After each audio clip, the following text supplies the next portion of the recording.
it's 1-1. I mean, we're in the middle of the playoffs. You're not going to walk through teams. We have home ice advantage now, and we'll go home. This game's over. It's done with. We'll move on. We're moving on to Game 3, taking place tonight at TD Garden at 7 p.m. The sun is shining, the birds are chirping, and it's a beautiful day for playoff hockey. Welcome into Bruins Now. I'm your host, Rachel Holt. The Bruins and Lightning are tied at 1 game apiece as the series shifts back to Boston for Games 3 and 4. After taking Game 1 in dominant fashion, winning 6-2, the Black and Gold lost to the Tampa Bay Lightning 4-2 on Monday night. Torrey Krug and Charlie McAvoy both finding the back of the net, while Brad Marchand notched 2 assists. Tuukka Rask turning away 27 shots on net, saving 90% of them. No matter if you're a fan of the Bees or not, one thing everyone seemed to agree on was officiating was not ideal in Game 2. Linda Cohn saying, "I know we seem to complain about the officiating every Stanley Cup playoff season, but what we are seeing now is head shaking. Missed calls and no consistency when the refs do make calls, a slash here, a cross check there. Bruins were the latest victims."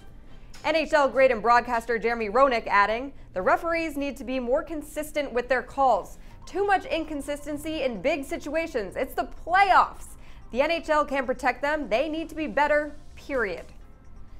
After the game, head coach Bruce Cassidy acknowledged some questionable calls and said his team was on the wrong side of 3 or 4 calls that impacted the game, including a non-call after Lightning defender Anton Strawman brought his stick down on Marchand's hands to knock the puck away in the third as the Bruins forward was breaking toward the net.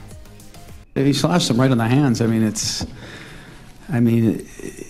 I just think it's unacceptable to miss that call, to hit on the hands. It's one thing if it's a judgment call on the stick, but on the hands is usually automatic. Okay, we got that off our chest. We're moving on. We can't blame the rest for the fact that puck possession has been very lopsided in favor of Tampa Bay.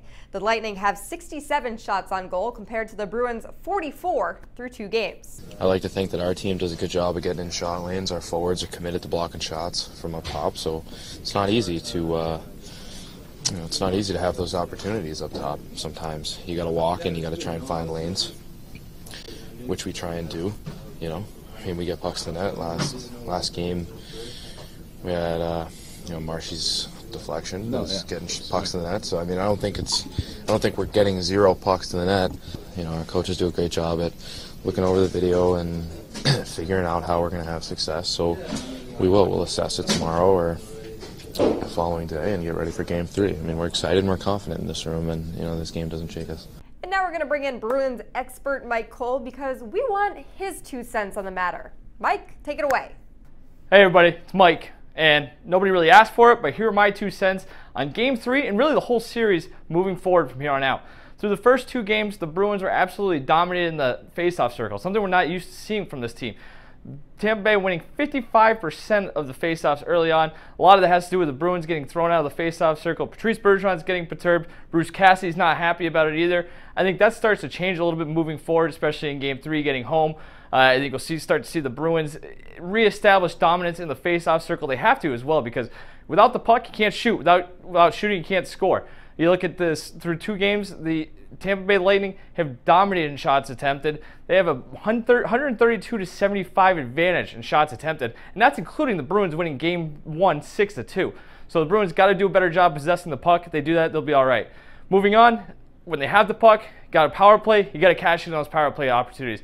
The 5-on-3 in Game 2 killed the Bruins. That would have been a great chance to get back in that game, tie it up, make it close.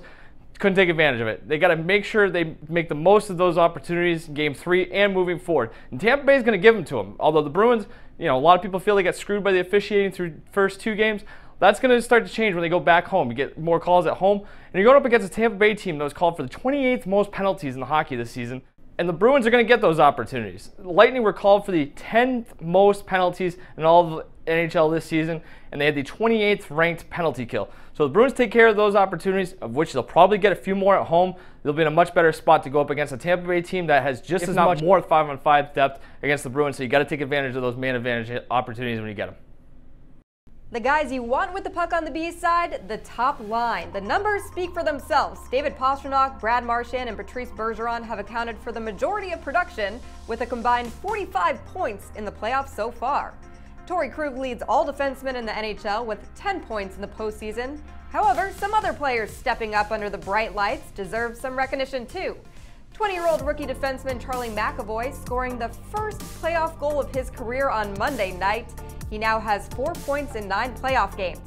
21-year-old Jake DeBrusk with 6 goals and 2 assists for 8 points in the playoffs so far. DeBrusk's production might be bittersweet for 41-year-old teammate Zdeno Chara. Check this out.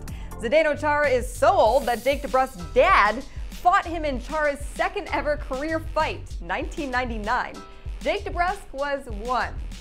8 teams are currently vying for the Stanley Cup, and it might be a little early to think of the playoff MVP, but the early list of contenders for the Conn Smythe Trophy include a guy that we just talked about, David Pastrnak, who leads all postseason players with 18 points through 9 games. His 6-point game in Game 2 against the Maple Leafs is the first 6-point game in a Stanley Cup playoff since 2013. Winner of the last 2 Conn Smythe trophies, Sidney Crosby, is right behind him with 17 points. He's averaging nearly 2 points per game. Also in the mix, goalie Marc-Andre Fleury. He's allowed just 10 goals on 252 shots in his first 7 games. Fleury helping his team become the Cinderella story of the playoffs. The Vegas Golden Knights took a 2-1 series lead over the Sharks with an overtime win in San Jose Monday night. If you're sweating it out watching these games, you aren't the only one. The best Twitter account in hockey tweeting, "Playoff hockey has taken 10 years off our lives and we're barely 1 year old."